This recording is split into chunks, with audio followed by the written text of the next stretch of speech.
back wall, you will see the battles of the Second War.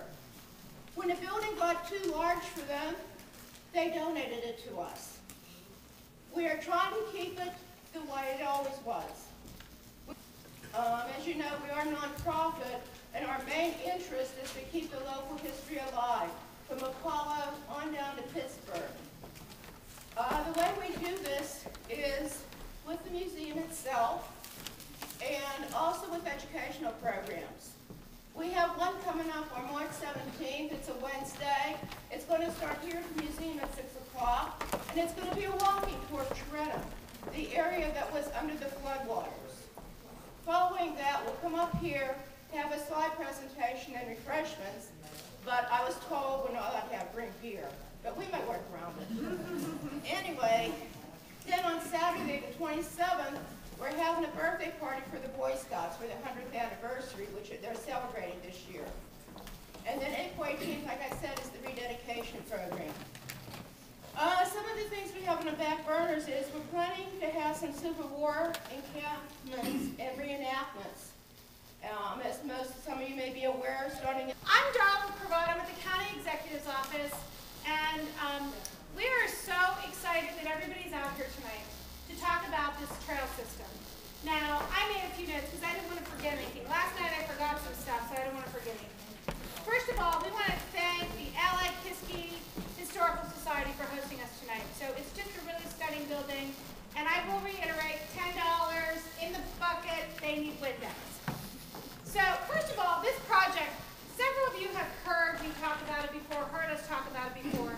It's pretty amazing. We're trying to go from the city of Pittsburgh all the way to Erie. And along that, we have 27 miles of trail between Millville and Freeport Borough that we would like to make sure get developed. And that includes all of our communities, 17 communities.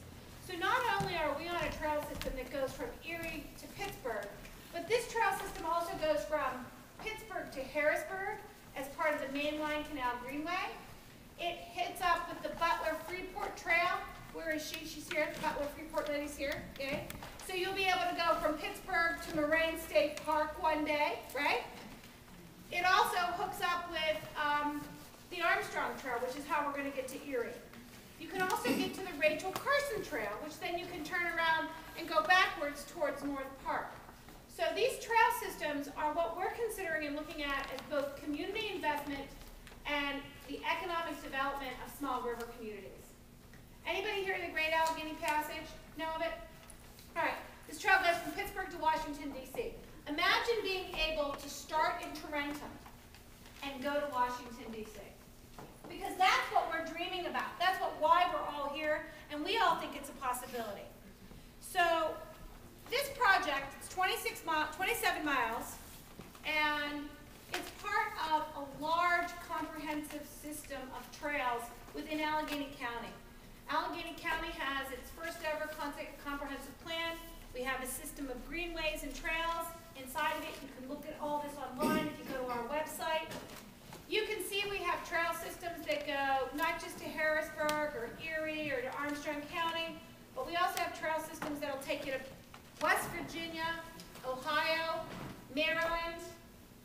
I mean, it's kind of the way of the future. The idea of using bicycling or trail systems for not just recreation, but for transportation. A lot of these corridors also, too, are starting to be used for commuting. So if you in 1997, we developed our first trail in the city of Pittsburgh.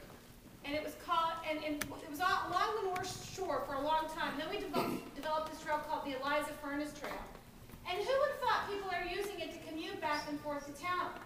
But they are. So the trails lend a lot of possibilities.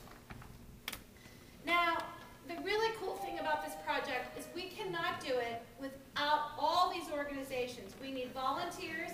We need people to be in touch with Tarentum, Bill Rossi here, to try to come together. Pat Walters and Bill Banner are here. We need volunteers to support this effort. Did I say that wrong? Well, it's actually Bill Godfrey. I know, but I call you Bill Banner. Bill Banner. I feel like I'm turning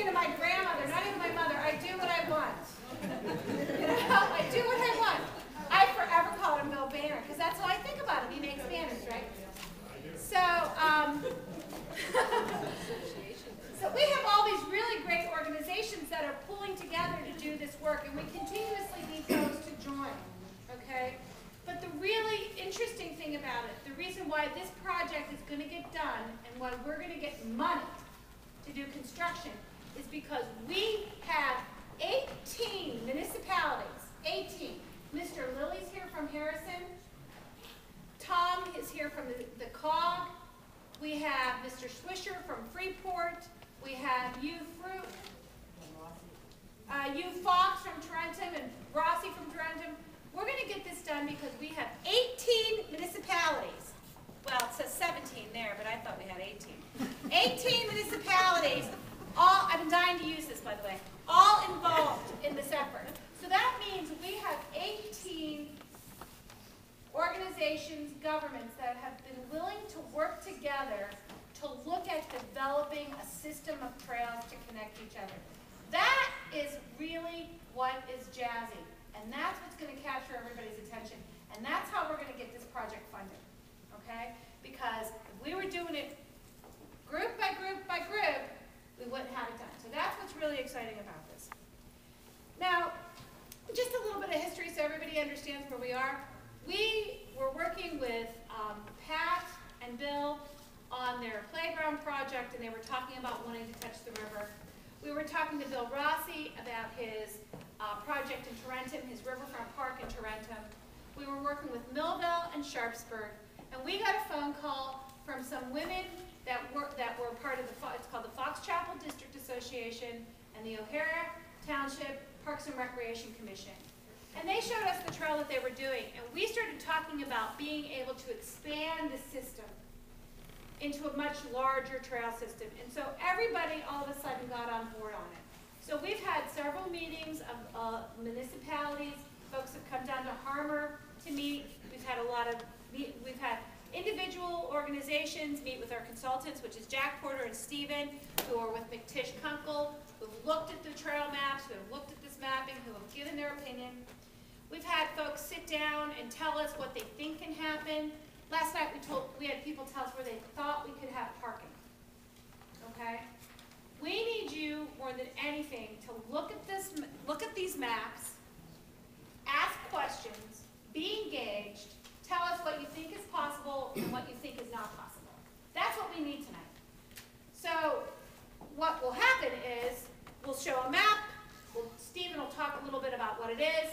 We want your input. If you don't have anything to say, that's great. But if you have a comment, if you say that's impossible, or we can do this, or you know the property owner, because that's the kind of help that we need. We need to identify the property owners. We need to be able to talk to the folks, whether they're public or private owners, make sure that they agree with this process so we can get there.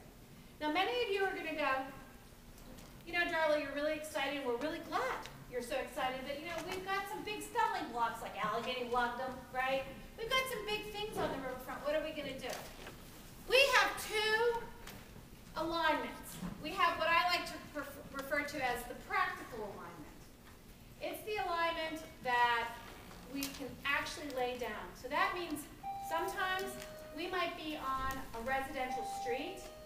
We might be going through a commercial district. We might be weaving in and out of communities. That's fine, because we want to push people into our neighborhoods and communities. That's the practical alignment, because we know that some of these places are going to be much more difficult. There's 16 miles of railroad, right? Now, we can't even approach the railroad unless we have every single municipality on board. So we have some challenges that we think we can overcome,